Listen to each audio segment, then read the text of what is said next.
obrigada à Aline, ao Christian, ao Jaderson e também ao Rafael pelo espetacular painel que nós acabamos de ter.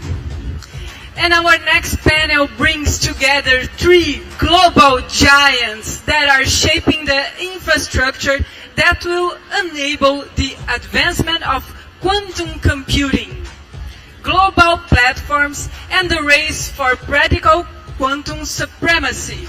We will understand how each company is working to overcome the structural challenges involved in the practical application of this innovation. Joining us on stage, Américo Alonso, Director of Cybersecurity in South America at Atos Semantics. Welcome. Uma salva de palmas, gente. Wagner Arnaud, CTO at IBM.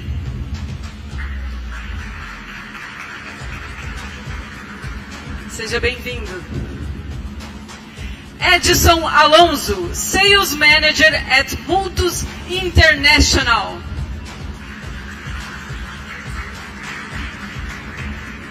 And this panel will be moderated by Jorge Krug, IT Board Advisory at Banrisul.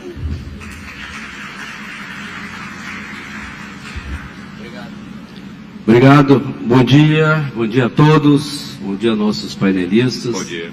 Bom dia. Estamos aqui, nosso tempo não é tão longo assim, então nós estamos aqui para discutir um negócio extremamente importante, que é a questão que envolve as plataformas globais e a supremacia quântica. Já tem comentado isso até no painel de ontem, ela deixa essa questão do ecossistema quântico, começa a se afastar cada vez mais dos laboratórios, das academias, para tornar meio do nosso dia a dia, da sociedade e das empresas. Consequentemente, os países estão fazendo uma grande mudança no sentido de busca daquilo que a gente chama de Q-Day, na busca de uma supremacia. Estamos aqui hoje com 3 grandes empresas, a IBM, a Multus International e a Atos, uma empresa americana, talvez a grande expressão hoje no mundo da computação quântica, que seja a IBM. A Atos, uma gigante francesa, a Atos Semantics, que está uma parte já no Brasil, e a Multus International, que tem a sua base em Londres, na Austrália, em Canadá, e estão fazendo um movimento nesse sentido. Então, para nós não nos alongarmos, eu vou pedir já passar aqui de pronto, começando lá pelo Américo, falando um pouco rapidamente de vocês, para nós começar a fazer as primeiras perguntas, uma apresentação inicial de cada um. Bom dia a todos, pessoal. Obrigado, Jorge, Wagner, Edson. Bom, Atos que nem o Jorge mencionou, uma empresa francesa, uma multinacional francesa, com presença em mais de 70 países. Tá? A gente tem linhas muito destacadas no que tange a computação quântica, supercomputação, cibersegurança, entre outras. Particularmente, o primeiro simulador quântico foi instalado 4 anos atrás, na Bahia, para uma Quantum Learning Machine, justamente para processar e começar essa jornada de treinamento de especialistas nesse tipo de soluções. Uma máquina de 35 qubits, que hoje pode parecer até anedótico, mas falando que a gente precisa quase 5.000 qubits para quebrar um algoritmo que hoje é usado, um RSA 2048, então uma máquina pequena, mas começou essa jornada. A Atos não somente fabrica supercomputadores, simuladores quânticos, cybersecurity, entre outras coisas, senão ela também está presente no Brasil já faz muitos anos, tá? Onde a gente tem um conjunto de serviços e particularmente muito fortes no que tange a essa menção que o Jorge fez do Q-Day, ou Quantum Day, ou aquele dia onde uma máquina criptograficamente relevante possa colocar em risco a criptografia que hoje todos nós utilizamos no nosso dia a dia. Cartões de crédito, documentos, passaportes, tudo isso tem criptografia por trás. Então o Q-Day, que se estima em algum momento de 2030 a 2035, pode colocar em risco isso e por isso é importante a gente se preparar. Muito bem. Wagner. Pessoal, bom dia a todos. É um prazer estar aqui com vocês. Obrigado, Kruger. Obrigado a todos os painelistas comigo aqui hoje presentes. Quando a gente vai falar da computação quântica, né, dentro da IBM, a gente tem trabalhado muito nesse ano com a perspectiva do quantum supercomputing, que é a junção da computação quântica mais a computação clássica. Aqui a gente está falando efetivamente de bits, neurônios e qubits.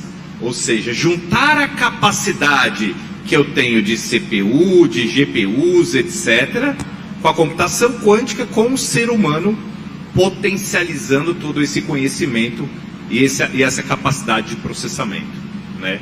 A gente tem trabalhado aí, temos a IBM, desde 2016, lançou o primeiro computador quântico em cloud, e esse ano a gente está fazendo 10 anos desse lançamento. Hoje são mais de 80 computadores quânticos em rede, disponíveis através da cloud.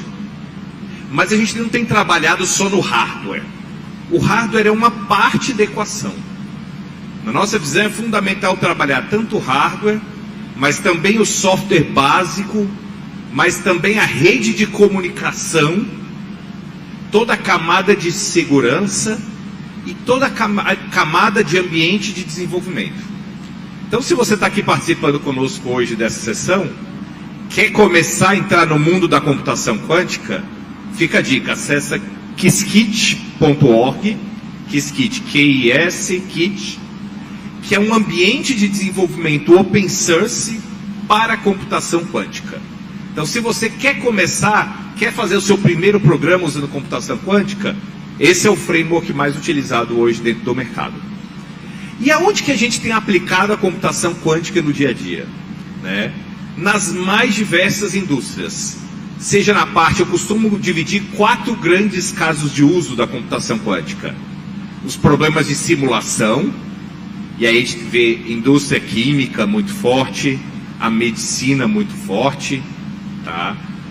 Depois, segundo problema, de otimização.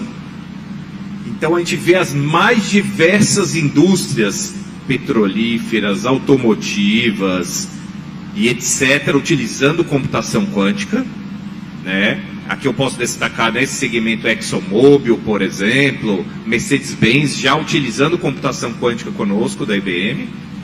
E a terceira área é a área relacionada à inteligência artificial, né? Usando inteligência artificial com computação quântica. Aqui a gente vê o governo, a gente vê a área financeira, com grandes instituições financeiras mundo afora. No Brasil temos aí Bradesco, Itaú, que fazem parte desse Quantum Network, né, dessa rede de empresas que estão compartilhando conhecimento sobre computação quântica, né? E a quarta área é a área de criptografia pós-quântica. Essa é uma área de investimento importante, onde a gente fez um investimento considerável aí para... no ano de 2004 foram lançados 3 algoritmos pelo NIST para computação pós-quântica, né? Para a gente é um prazer, 2 deles foram desenvolvidos por pesquisadores da IBM, né? Justamente para a gente se prevenir agora contra um potencial ataque utilizando computação quântica. Edson. Bem, eu trabalho na Multus International. Para ter uma ideia, vocês devem ter aí um cartão bancário no bolso.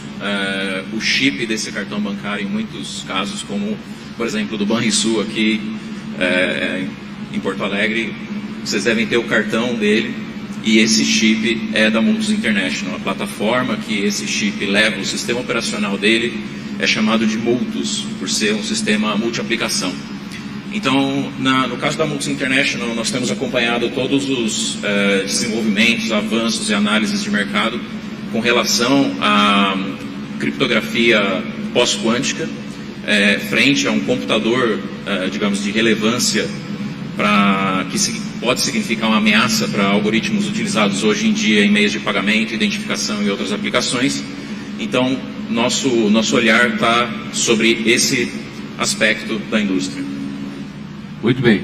Bom, vamos agora então uma rodada de perguntas. Vou iniciar com o Wagner, que já falou no assunto. Wagner, agora em março deste ano, 2026, um cara chamado Charles Bennett, conhecidíssimo, que na verdade é um cientista da IBM, ele ganhou o prêmio Turing pela sua contribuição na questão da criptografia. Nós estamos falando da criptografia agora. Tu pode compartilhar um pouco com o público sobre os principais avanços dessas pesquisas e quanto isso está impactando o cenário da computação quântica? Perfeito. O Charles Bennett é um dos pesquisadores principais da IBM na computação quântica, né? Para quem estuda um pouco de computação quântica, você te vai lembrar de uma foto famosa, né, que tem o Richard Feynman, que foi um dos grandes pais aí da computação quântica. Ele estava lá, inclusive ele era o fotógrafo, né? Ele é um pesquisador da IBM, que já está há muitos anos na IBM, né, quase 50 anos dentro da IBM. E uma coisa muito interessante, o investimento da pesquisa dele, né, ele ganhou o prêmio Turing esse ano, né, que é como o Nobel, né, na área de tecnologia, e está muito focado em criptografia pós-quântica. O enfoque dele principal nos fenômenos aí de entrelaçamento, né, fenômenos do tipo teleporte dentro da computação quântica, né? Então as principais contribuições dele são nessa área. Só que ele também tem um olhar muito forte na computação quântica aplicada. Hoje em dia, quando a gente vai falar da criptografia, uma grande preocupação é alguém que rouba um dado hoje criptografado, mesmo que ele não consiga descriptografar hoje, ele daqui a um tempo, com um computador quântico, vai conseguir quebrar aquela chave de criptografia. Então, para mitigar isso, é fundamental eu trabalhar num ciclo onde eu parta desde a identificação, o inventário, todos os dados da minha empresa, como é que eles estão criptografados. Depois, como que eu posso corrigir, começando pelos que estão com criptografia mais frágil, chaves mais frágeis, e aqueles que são mais sensíveis, e já trabalhar uma correção, uma evolução para os algoritmos pós-quânticos, tá? E depois fechar o ciclo com toda a parte de teste e homologação dessas transformações das chaves criptográficas. Então, as contribuições dele foram principalmente nestes segmentos. Bom, excelente. Já que nós estamos falando de criptografia, vamos descer então um pouco mais o nível nesse assunto. Américo, nós estamos falando do dia Q, dia quantum, o Q Day, um momento que ser um computador quântico poderão então quebrar a criptografia, que é o que todo mundo fala. A gente fala do Harvest Now, Decryptolator. Como é que a Atos, a Semantics, está fazendo para tratar essa questão de ajudar as empresas na América Latina a mapear a agilidade, quer dizer, o Crypto Agility que a gente chama, para que esses dados não sejam expostos até o ano de 2030, que é uma data que a gente vislumbra, 2030, 32. O que a Atos Semantics está fazendo para isso? Então, legal aí a pergunta, Jorge, e tomando muito do que mencionou aqui o Wagner, o Q-Day, para aqueles que são mais velhinhos que nem nós, né, que lembram do ano 2000, o bug do milênio, só que aí a gente tinha uma data, 31 de dezembro de 1999, tá? Hoje a gente tem o Q-Day, que vai ser em algum momento entre 2030 e 2035. Ou seja, fazendo uma analogia de futebol, nos estão movendo o arco todo o tempo. A gente não sabe quando que vai chutar ou para onde que a gente vai chutar, mas tem que estar pronto. O Harvest Now Decryptolator, o que ele é? O hacker pega, rouba dados que ele não pode ler agora. Ele não vai fazer isso para pegar a senha do meu Facebook.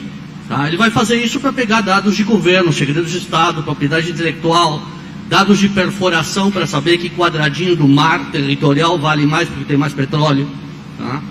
Então, o que a gente precisa, o que a gente está fazendo muito com as indústrias mais afetadas no princípio, que serão, teoricamente, o setor financeiro, setor de saúde, governos, tá? É trabalhar em conjunto a dizer, olha, um banco hoje tem 4.000 instâncias criptográficas em média. Se eu for muito bom, mas muito bom, eu conseguir trocar uma por dia, eu levo 11 anos. Já temos um problema hoje.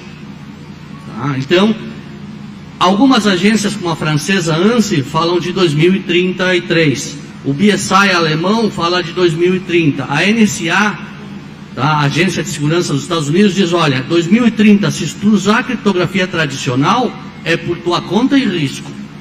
Isso vai fazer com que todas as indústrias tenham que elencar projetos rapidamente de post-quantum cryptography, ou até QKD, que é Quantum Key Distribution, que é outro tema um pouco diferente, mas garante também a segurança no trânsito das informações. O que a Atos faz?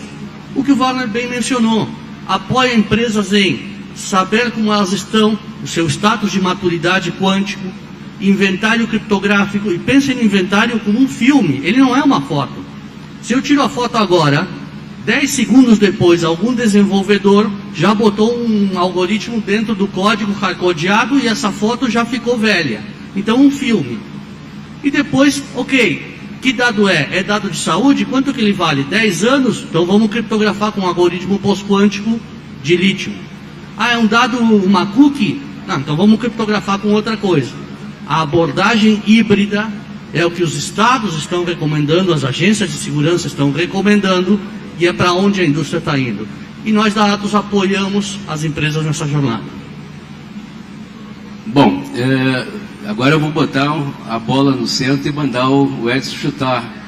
Porque uma coisa é nós estar falando desses algoritmos pós-quantum, e o NIST realmente estabeleceu já que algoritmos são esses, o Crystal, o Kyber, o de lítio, são algoritmos que estão sendo trabalhados. Até na próxima palestra vamos estar vendo mais detalhes sobre isso. Mas uma coisa nós está falando em mainframes, está falando no ambiente maior. Agora, quando nós vamos falar para chip de cartão, nos meios de pagamento, nas maquininhas, quão próprio isso está, Edson, para essa migração para algoritmos pós-quânticos nesse universo? Bem, a migração para suporte aos algoritmos de criptografia pós-quântico em dispositivos como o chip do cartão bancário, os terminais, as maquininhas que nós conhecemos quando fazemos pagamentos, e o sistema de autorizações que estão dentro dos bancos, por exemplo, a atualização deles pode ser um pouco demorada, ou seja, não é tão fácil você atualizar eles, porque requer, em muitos casos, a substituição do dispositivo. Além disso, existe toda uma necessidade de padronizar ou meio que definir protocolos de como vão ser utilizados esses algoritmos dentro de toda essa cadeia, dentro desse todo esse ecossistema.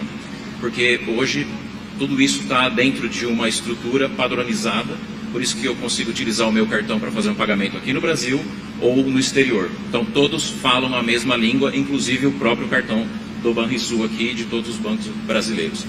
Agora, existem hoje já implementações de algoritmos de criptografia pós-quânticos nos chips de smart cards, nos módulos criptográficos que se colocam em servidores, mas ainda está, para meios de pagamento, está aguardando um pouco mais essa definição de padronização e de protocolos entre os dispositivos.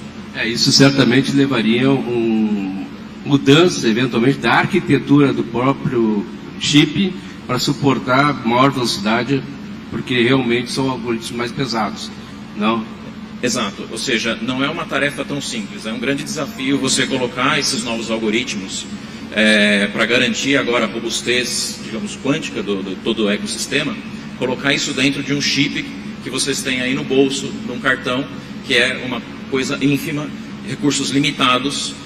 Então é um trabalho muito pesado de colocar esses algoritmos lá dentro. Tem muita demanda de memória que não é possível até então facilmente conseguir num chip de tamanho tão reduzido.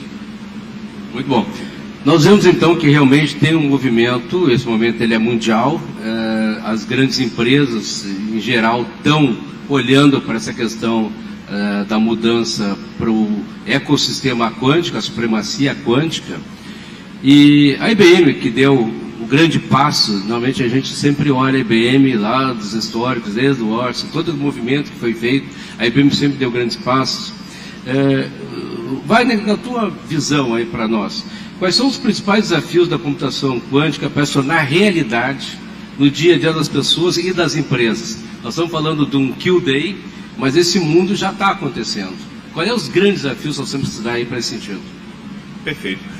A gente pode falar que dentro desse roadmap, né, da supremacia quântica, a gente tem alguns marcos super importantes. Primeiro, ano de 2024, a gente atingiu o que é chamado de Quantum Utility. O que é Quantum Utility? É a utilidade do computador quântico, ou seja, ele ter resultados melhores que um computador clássico. Isso a gente conseguiu atingir em 2024, foi publicado na revista Nature, tá? Agora, qual que é o próximo desafio? Que a previsão é que a gente consiga até o final deste ano obter o Quantum Advantage. O que é Quantum Advantage? É eu ter um resultado no computador quântico melhor que no computador clássico, só que com menor custo e com maior eficiência de consumo de recursos. Isso é o Quantum Advantage, é a soma dessas três coisas. Melhor resultado, menor custo e maior eficiência no consumo dos recursos. E a gente está prevendo, né, o lançamento do nosso computador quântico em 2029, chamado IBM Starling, onde a ideia é que a gente atinja em 2024, ou 2029, o que a gente fala de computação quântica de larga escala e computação quântica tolerante a falhas. E aí no teu ponto exato, Krug, os principais desafios que a gente tem hoje, né? Erro. O computador quântico hoje ele é muito sensível a qualquer ruído que ocorra no espaço, qualquer variação de temperatura, qualquer microabalo sísmico afeta o resultado do processamento num computador quântico. Tá? Qual que é o ponto-chave aí? Correção de erros. Essa é uma área de investimento muito forte. O ano passado a gente conseguiu atingir um grande marco, né? O computador quântico que a gente lançou o ano passado já tem vários mecanismos minimizando a taxa de erros. Essa é uma primeira dimensão. E o segundo hoje grande desafio é um computador quântico tolerante a falhas. Ou seja, hoje a gente fala de atingir até o fim desse ano um computador quântico com 4.000 qubits, né? A gente está falando da possibilidade, esses qubits não são 4.000 qubits físicos, eles são lógicos. Só que eu tenho que ter uma redundância nos qubits físicos para garantir que ele é tolerante à falha. Para eu colocar numa aplicação missão crítica, por exemplo, no meio de uma cirurgia, na área da medicina, ou no meio de uma análise de fraude de uma transação bancária crítica, eu preciso ter um computador tolerante a falhas. Então, nosso caminho de desenvolvimento aí é até 2029 também. Estamos investindo muito nesses dois principais desafios: tolerância a falhas e a parte de redução de erros. Vamos lá, o nosso tempo já começa a aproximar do final. Eu queria de uma forma mais rápida. Américo, nós falamos muito da Atos no processo mundial francesa, uma grande empresa, uma empresa mundial. Mas a Semantics também está estabelecendo aqui no Brasil. Que ações, de forma mais objetiva, assim, na área de computação quântica, a Semantics também está trabalhando?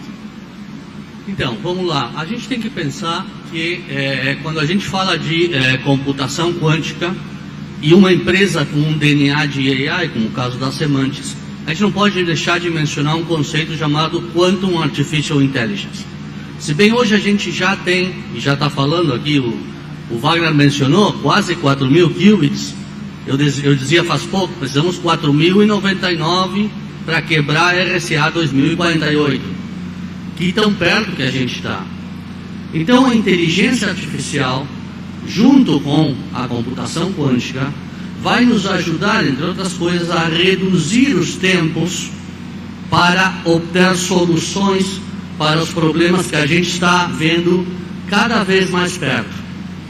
A gente falou de inventário criptográfico, muito bonito, tá? Mas quantos milhões de linhas de código existem em programas que a gente usa hoje em dia?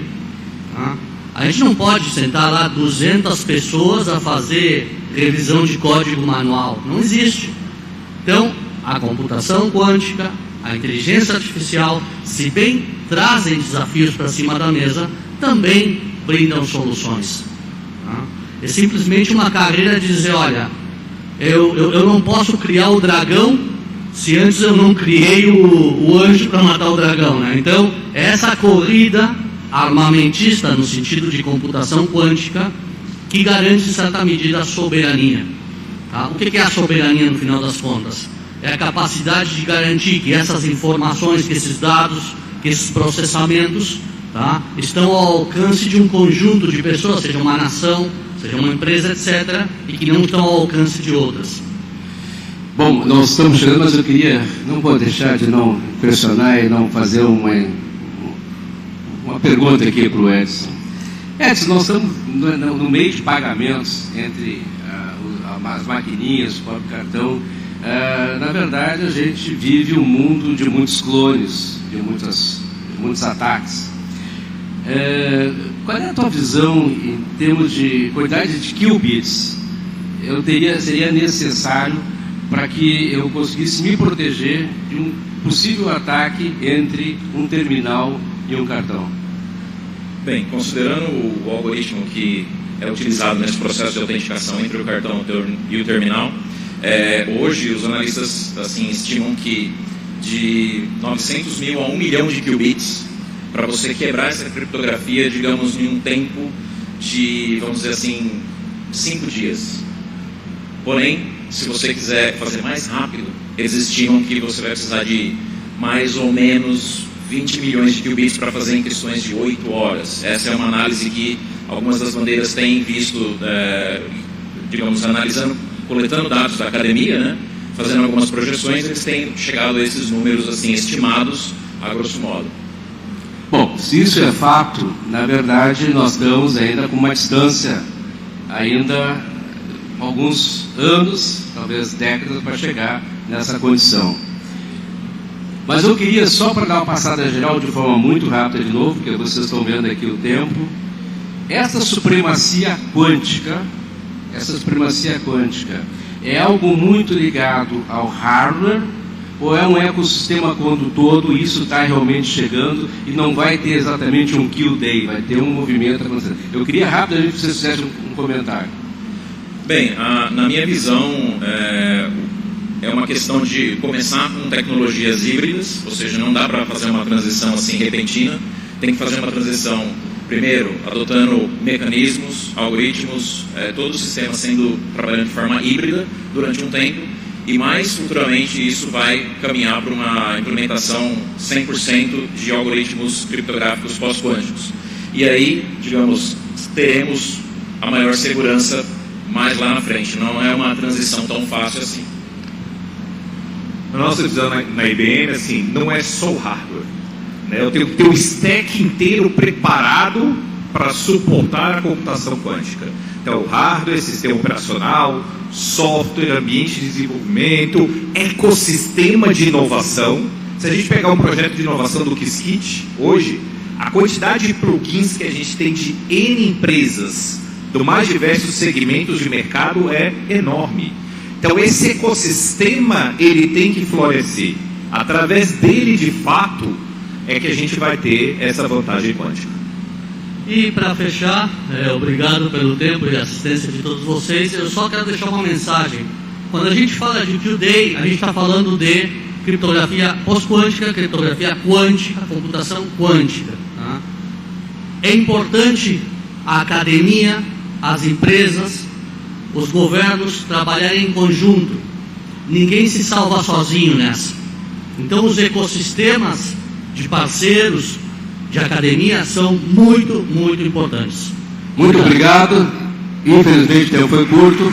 Américo, Wagner e Adão.